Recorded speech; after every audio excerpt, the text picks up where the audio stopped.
Right, welcome back everybody to the informal section of the AGM.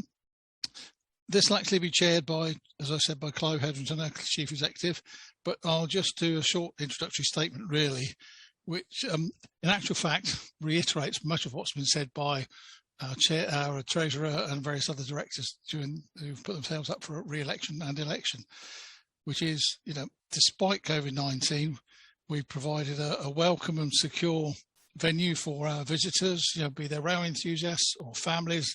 In fact, it's really pleasing to see the number of families that do now come on site and seem to want to return as well, which is what we want to do. As Tony said, we've got some major projects now which are coming on stream, which will bear fruit in the future, which will cost quite a lot of money, and obviously won't be restoring an engine or a coach or a wagon, etc., or repairing a building. But we need this for the future. Well, as Charles said, we're going to closely continue to monitor the finances. The Sage accounting package will make this much easier to do and will allow us to get much more accurate reports very, very quickly, which at the moment we can do, but it takes quite a lot of work to get. I think really that's it to summarise up. We want to make the place a really wonderful thing, or area to visit, that visitors will want to come back again and again, be they rail enthusiasts, families, couples or whatever, that they'll come back, they'll enjoy it. We need to improve how we interpret our historic assets we've got, be they small ones in the museum, be they steam engine coaches, buildings, whatever. And we need to engage more closely with the visitors, etc., to once again to retain them. The longer we can get them to stay here, the more money they're going to spend. The more money they spend, the more projects we can do, and the better we can take care of our lovely historical assets. So, okay, I'd like to hand over to Clive now, who'll chair the informal section of the AGM. And once again, it takes the format as the previous one, in that we'll have videos from various heads of departments and questions and answers. So over to you, Clive. Thank you very much. Nice to meet you all. Good evening. I hope I haven't dragged you all away from Strictly Come Dancing. Hopefully by now I would have met most of you on site, because I think I've got past the stage of being called the new Chief Executive, and I'm hopefully being referred to as a Chief Executive now. When I first arrived here at Didcot, my main concern was the parlour state of all of our Grade 2 listed buildings, in particular the engine shed roof and the water tower and cold stage parts of the building. It's obviously beyond our resources to fix everything in one go, but we cannot keep kicking this can down the road, but for others to deal with in the future. So the cold stage and the water tank will be our first priority, and is my first priority. And work will be starting in November. We're going to get the scaffolding on site when our quieter period is planned. This should enable to keep operational supply of water and effective delivery of coal working for another 50 years. We've been offered a £100,000 grant from the Railway Heritage Association, and we'll be fundraising hard from now to raise approximately the 200,000 that we will need to complete the project. We then need to start working on funding for the repair and restoration of the engine shed, which is becoming very leaky when it rains, and for any reason, if we are forced to stop using it, it would create major problems running the museum and preserving our rolling stock. So I envisage starting to raise funds for this major project in summer 2022. So please start saving now. We cannot pretend that these buildings will survive another 5 years without significant attention. On a more positive note, we've made good progress on the building of our disabled access ramp, with Network Rail energised for once and keen to help us deliver this vital improvement to the site. The work is planned to start for the early part of 2022, and so hopefully it will be completed in the spring of next year, or the summer, I should say, because nothing ever gets finished on time. It will make us accessible to all visitors, which nowadays is nearly compulsory for every museum and visitor attraction in the UK at least. As you know, Graham Hewkins left us early this year at quite short notice, and his departure forced us to make some rapid changes in the marketing and event management team. We feel we can build on the good foundation he left, because he was very good at what he did, without employing someone in his role, and early indications seem to support this decision is going to be working. It would have taken months to find a replacement for Graham, and currently the level of salary offered would not have been attracted to the right level of candidate in the future. We have achieved exceptionally good sales since we reopened, and an encouraging, excellent record of 5- and 4-star reviews from everybody that's visited us and taken the time to review us on TripAdvisor or on Google. Long may it continue. Most reviews mention our volunteers and what is credit they are to us. And thank you to everyone involved. And I know how hard you all work. I've seen it myself, so thank you again. During the winter, I'd like to work on improving DRC's offering for the visitor with improvement in displays and presentation of exhibits. I think we've got a long way to go before we can match some of the other museums out there. And we will need to concentrate on this hard over the next 12 months. We will also be embarking on a new guidebook and a site guide. I know these are quite political and get a lot of people quite energized. So we'll be starting that in April. Please feel free to ask any questions today, or phone me, or come and see me on site if you need to speak to me face to face, and if you'd like to know more. That's the end of me. Now we have don't need questions, do questions later, don't we? Yeah. Now we have some more video presentations for you from Education, Rod King, and followed by Steve Cooper from Great Western Trust.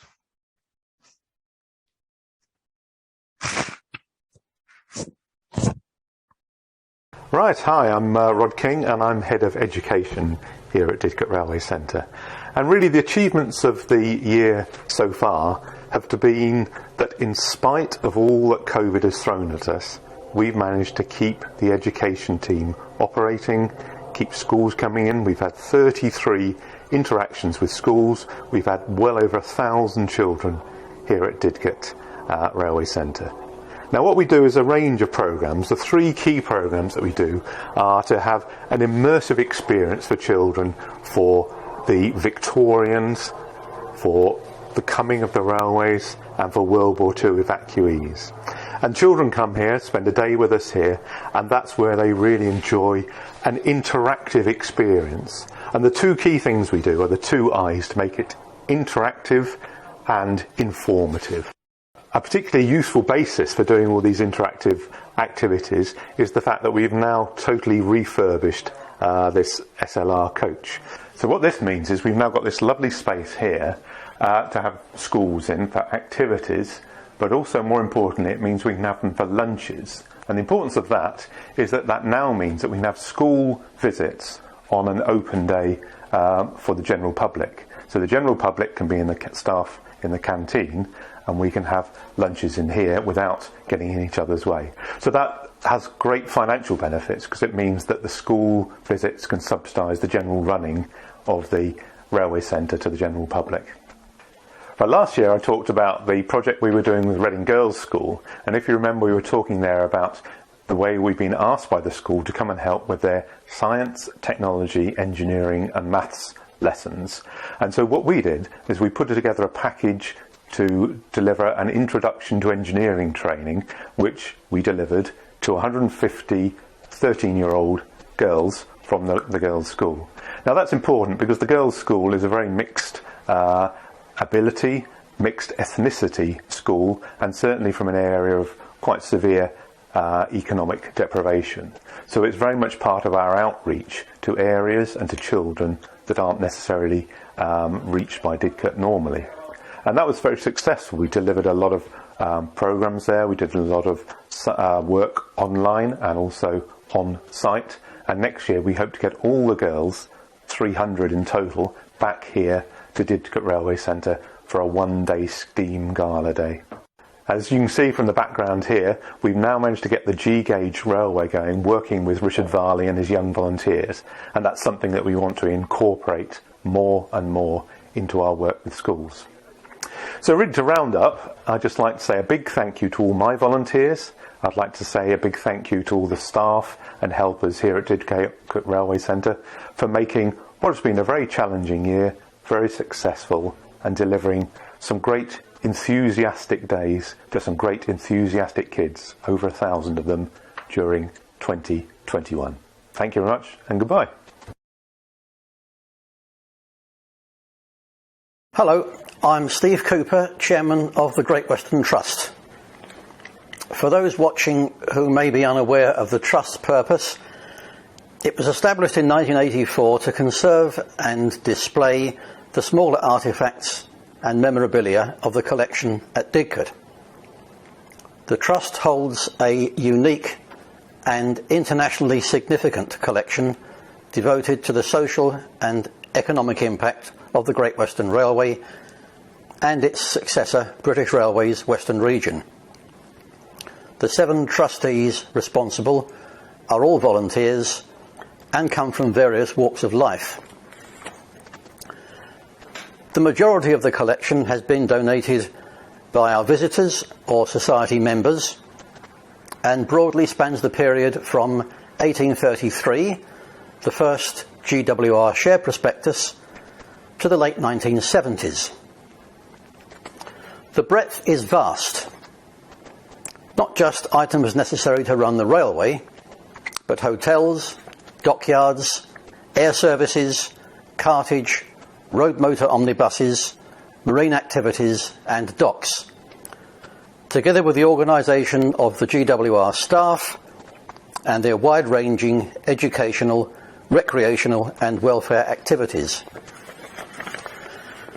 The collection consists of glass, china and silverware, uniform, drawings, locomotive name and number plates, cast iron signs, high-quality models, thousands of publicity brochures, books and posters, a vast photographic library, and many of the GWR's own company records. One of the highlights of the year has been the very generous donation of a collection of lamps, signalling equipment and silverware from the late Colin Dawson, a long-time supporter of the Trust.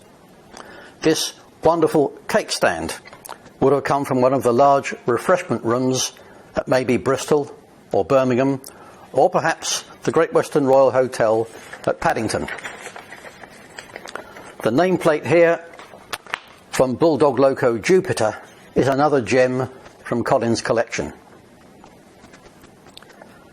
Posters are a particular favourite of mine, and this stunning example was recently acquired through auction. It dates from the 1930s and is very typical of its time.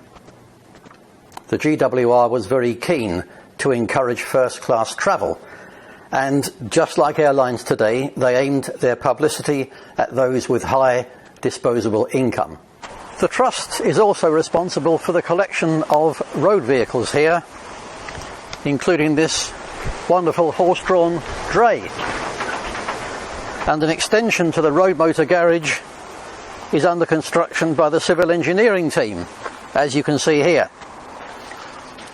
1 or 2 items may be arriving in the next 12 months or so, so please watch this space. And if you're able, please visit us in the Great Western Trust Museum at Didcot Railway Centre, home of the Great Western Society.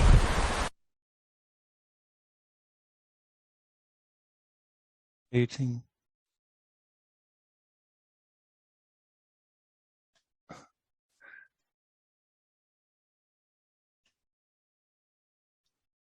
Mine says Richard. I'll come back on, sorry. Hello. Has anybody got any questions that they'd like to ask of Clive?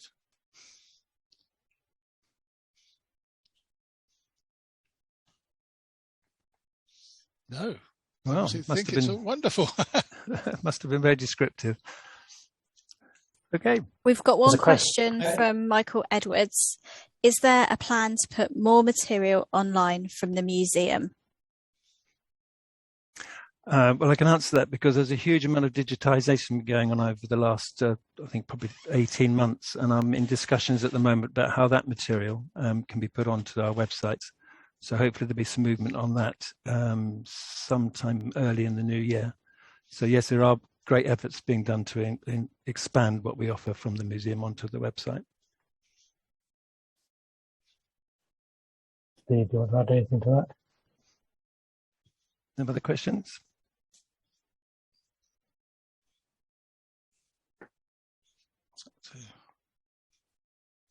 Yeah, we've got one question from Robert Heron. Clive, did I understand you to say that you hope the ramp might be complete by next summer 2022? Yes, unlikely as it may sound, if everything goes according to schedule, we would hope to get the ramp started in early part of next year, and maybe, if everything goes according to plan, finished before the summer.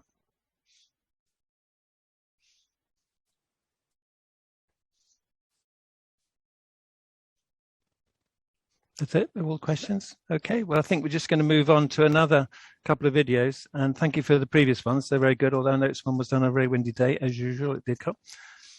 So we're going to move on to presentations or videos from civil engineering and carriage and wagon. Thank you very much.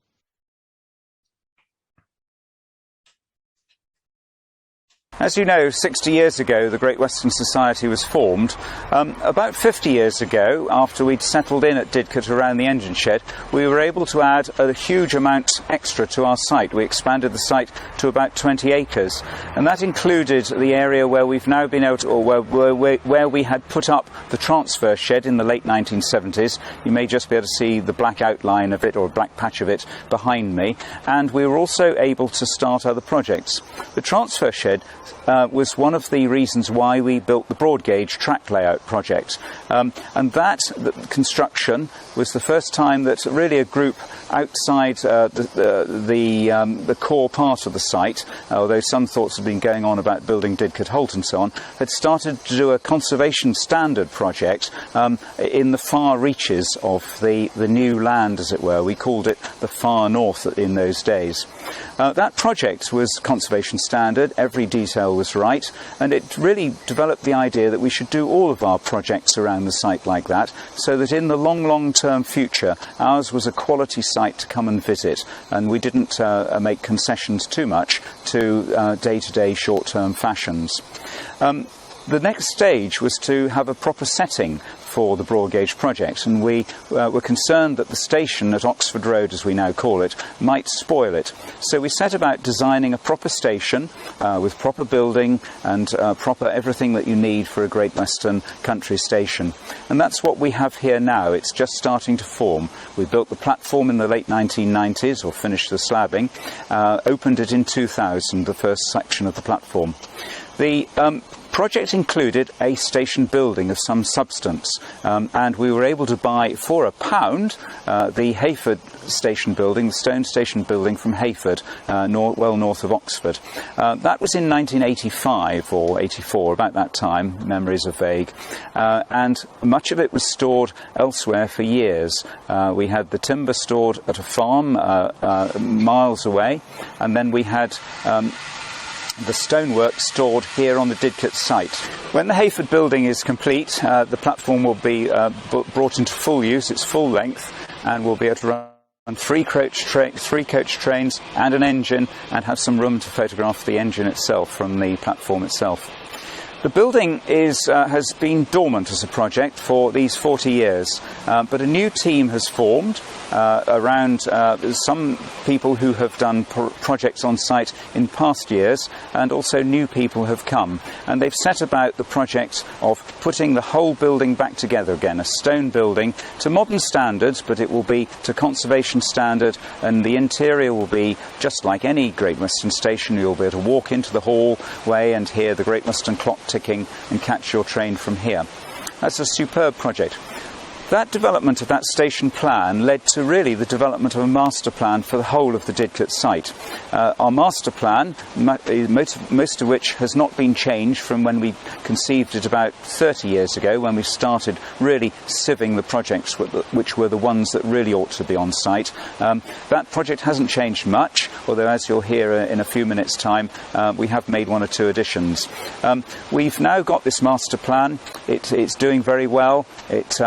We're making our way through various projects, and we'll go and have a look at one or two in a minute. One of the main ones we installed in the very early days of when we had the larger site was a relatively modest carriage shed. We've now, in the 1990s, expanded the shed considerably, and we've now added a small extra amount to the shed. So let's go and have a look at that as we pass on up the site. I'm now coming up past the carriage shed on our way to another part of the site. One of the things we've just added to this shed is the new wagon shop. This is a building for obviously use by wagons. It's not quite complete yet, but it's going to be pretty good when it's finished. One of our difficulties with this particular extension to the carriage shed is that it is very, very tall, of course, as the rest of the shed is, to accommodate the structure gauge that we need so that rolling stock goes inside properly. And it's very close to the broad gauge, which is one of our absolutely prime conservation projects, as you know very well. So to mitigate some of the effect of the modernism of the new shed extension, we're going to build a new fence along here to replace this chain link fence, and it's going to be to a very high Great Western standard. Some of it will be wooden post and wire where it can be, but along the section where we have to have the path fairly elevated, we're going to build a fence made of rail with proper handrail and everything, but all in a style that the Great Western would have built, say, in the 1890s when the broad gauge was still in operation. I've now come to Didcot Holt. This Holt is a superb example of the work put in by one of our gangs, which is all to do with painting and maintenance of wooden structures. As you probably know, the whole of the Holt fence is made of wood, and they keep it in absolutely superb condition, and they should be thanked very much for that. Next to it is part of the signalling project, the Radstock signal box, and then all the signals that stretch all the way down to the transfer shed and the other signal box there. That's all maintained very carefully by the Bristol Group, the Signal and Telegraph Department. So another huge chunk of maintenance that carries on all through the year and yet is not really seen unless it's not done at all. We've got other maintenance teams as well. There's another painting team that comes in on Tuesdays and paints virtually anything that doesn't move, a bit like the army. If it doesn't move, they paint it. If it does move, well, that's part of another department's responsibility. And we've got an electrical team that does a huge amount of work.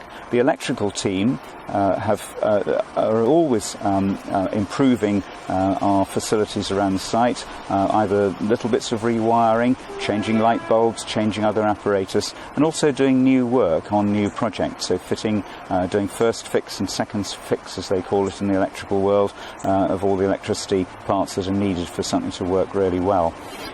One of the projects they've been working on hard in the last few months has been to completely to refurbish the Mark III sleeper so that it's available for overnight accommodation again, and we can now reintroduce that. And as you walk around the centre, you'll see the work of the landscape team. You can see behind me their work in this area, which is a lovely large mown area. I call it the great space at Didcot.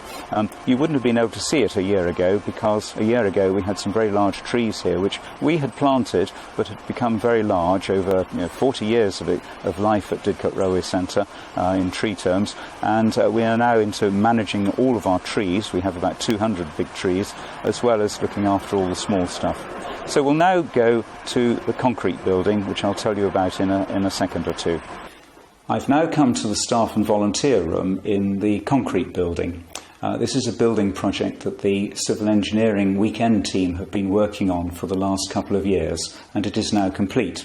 It's a building we've worked on to what we call conservation standard. In other words, as Great Western as possible, using traditional materials everywhere and traditional colours, and having no modern paraphernalia, except there are some modern things in here. For example, there are plenty of sockets to plug in one's USB sticks. We'll have a monitor so you can watch videos and so on television in effect. And we've got other facilities in here.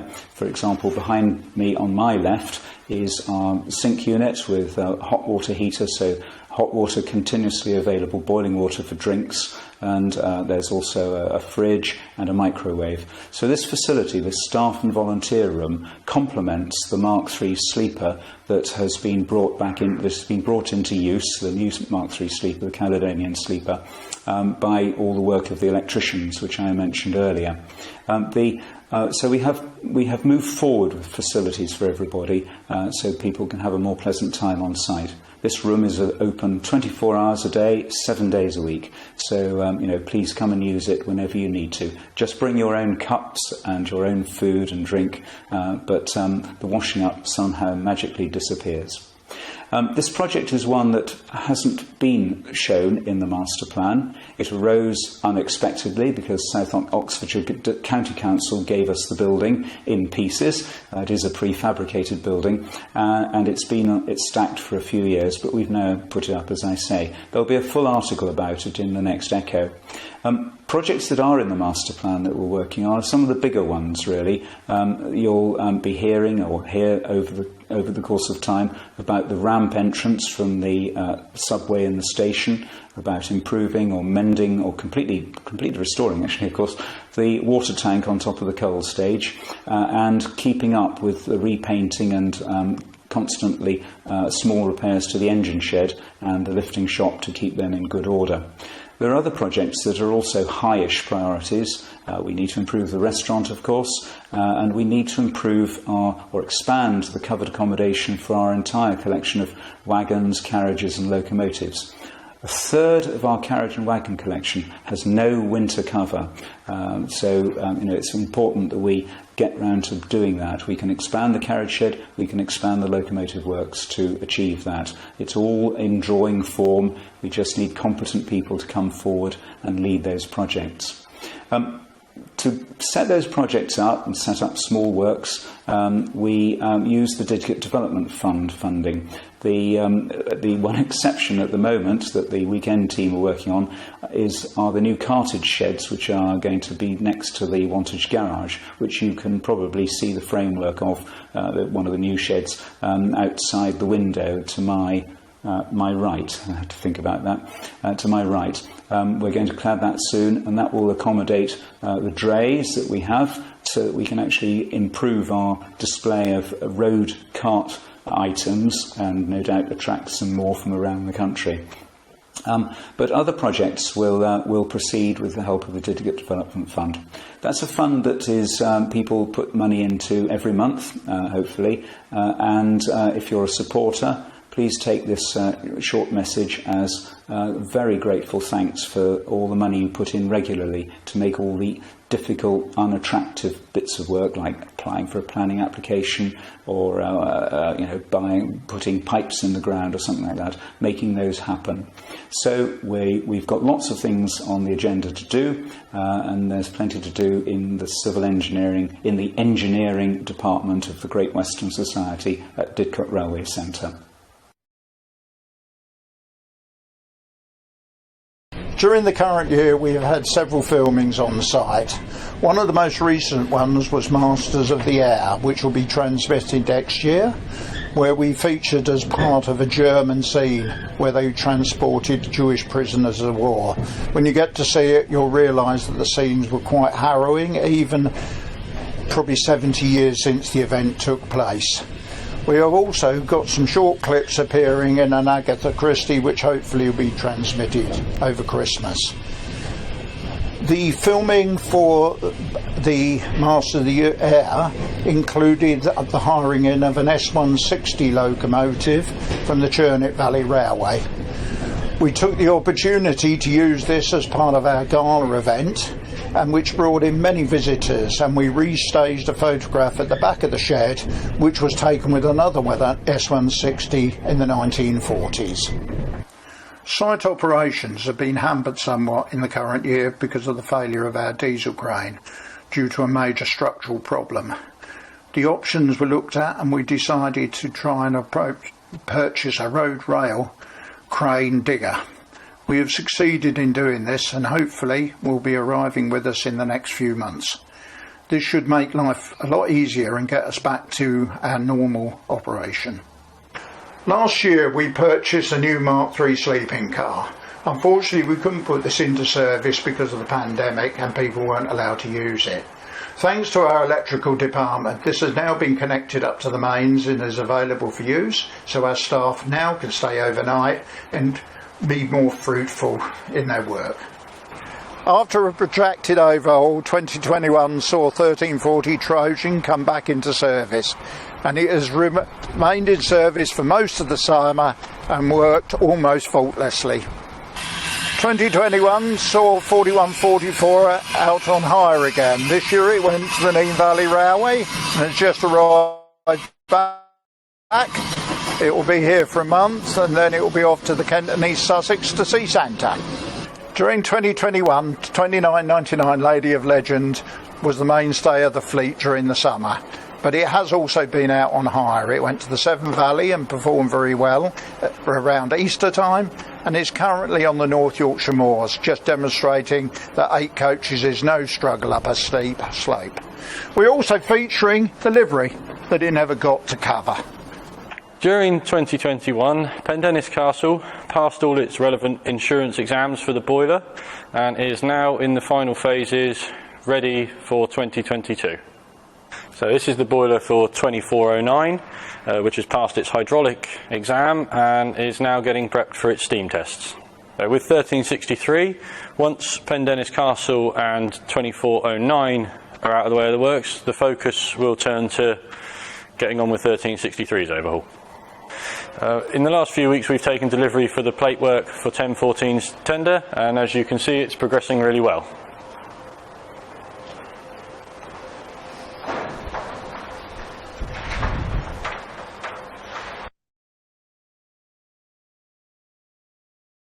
Well, this year we all know has been absolutely appalling, but there's no point in dwelling on it. We've just got to get on with things.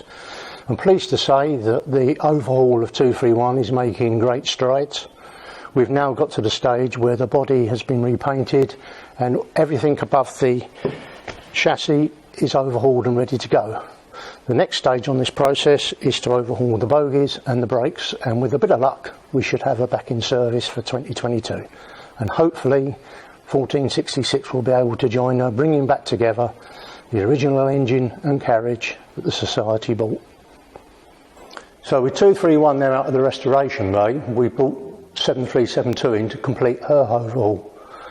Internally there's very little work to do, but the main problem we have to deal with 7372 are the bogie overhauls. And here we are inside the bogie repair shop, and as you can see in front of me we've got the first of the bogies rotated round upside down and being descaled.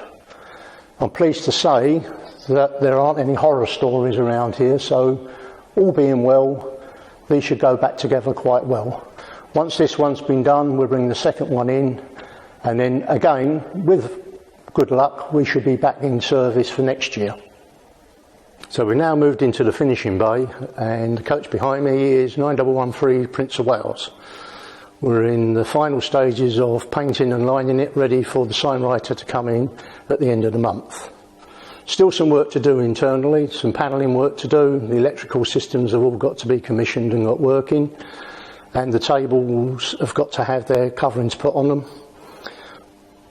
Carpet's got to go in, but that will be the last thing because we don't want to be walking on the carpet with dirty boots. As far as the mechanical side is concerned, everything's complete with the exception of the brakes, which we need to overhaul a couple of cylinders and test. So to finish our quick tour of the carriage shed, this is Dean 4-wheeler 290, a first-second composite coach. As you can see, we've got to the stage where the roof is on, the side panels are all on, the glazing's been done. We've got this final door to finish building with the internal panelling, and that will go on, and she's more or less then weather tight. The next stage will be to do all the interior, so that's all the seating, steam heating, lighting, and it's a great credit to everybody that's been working on it. So to conclude, I'd just like to thank all the carriage and wagon staff for their efforts over the year. As we can see, it's coming on very well. I'd also like to thank all the members, particularly those who are financially supporting us. Members of the 231 Club and anybody that's given donations to either the Super Saloon Project or the Victorian Carriage Fund. So if you are going to make a donation, I urge you to put in writing specifically which fund you would like the donation to go towards. Thank you for your support.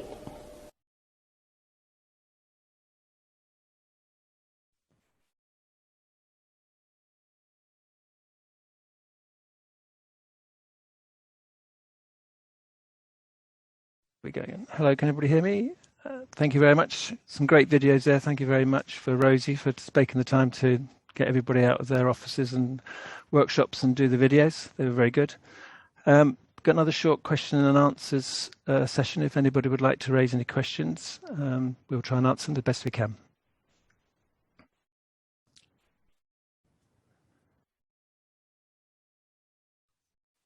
there's a question from Richard Pope about the entry fee for special events. Yes, I saw that one. Obviously, we've been trying to retain as much funding as we can over the last 18 months.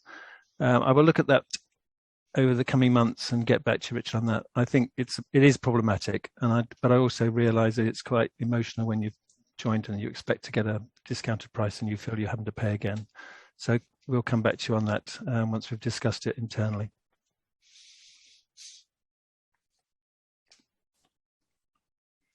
Everybody wants to get back to Strictly Come Dancing, don't they? No.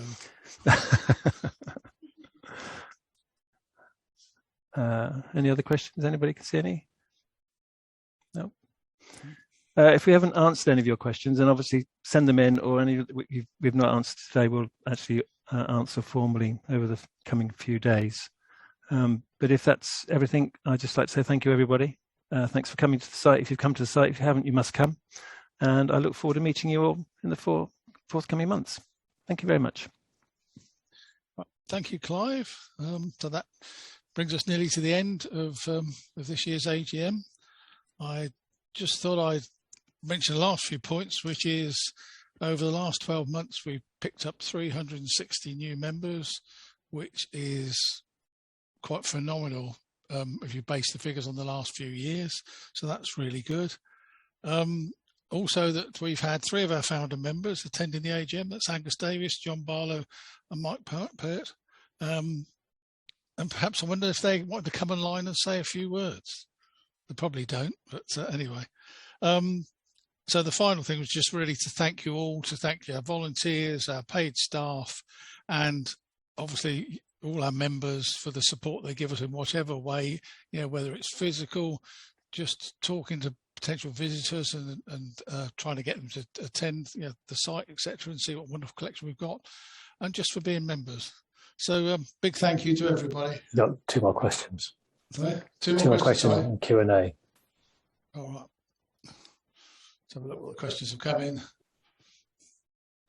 What are we going to do with 2409 when she's finished? Right, how do we answer that one? That's not been decided. I think what you'll find is because of the size of the engine, it'll be used as a hire out loco, as an ambassador for the site, etc., and to generate income. It will obviously appear at Didcot, but I think its main function will be around other railways.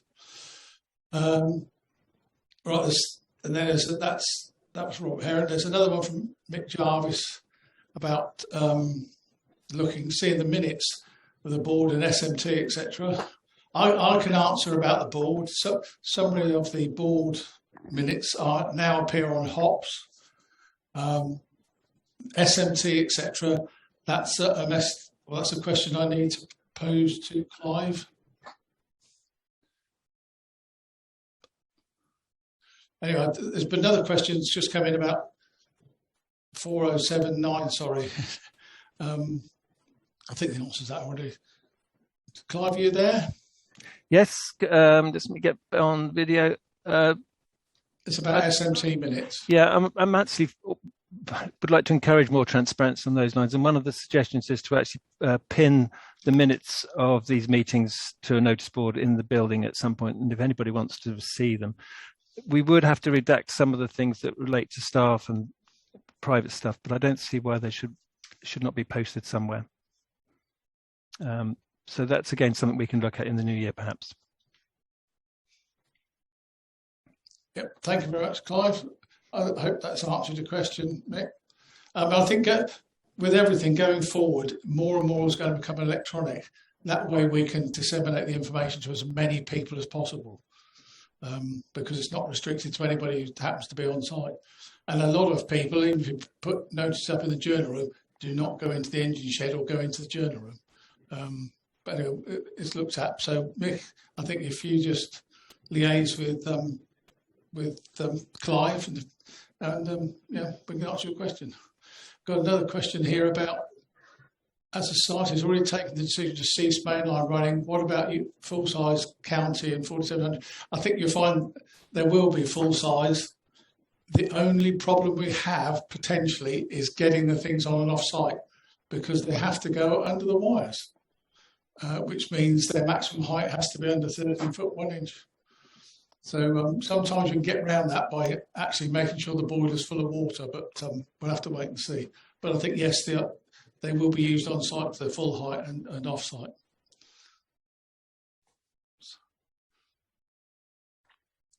So I think that's all the questions we've got. If you do think of any other questions, you know, you by all means email. Oh, I've got John Blunt raised his hand.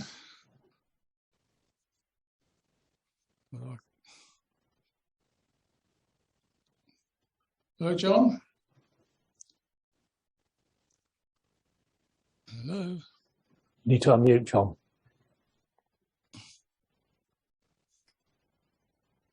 You unmuted, then muted again. Sorry.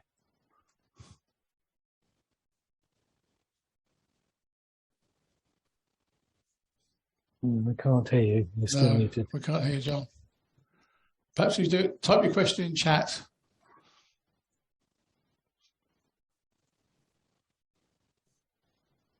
No. If anyone has any other questions, the easiest way probably is to just email through the information. David Patrick's website. Okay, I've just told David you're waiting. You've got a question.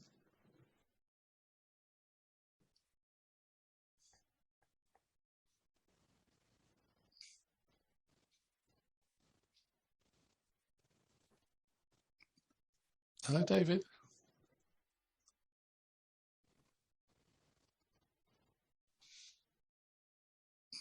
Yes, you're there, David, now. Hello, David.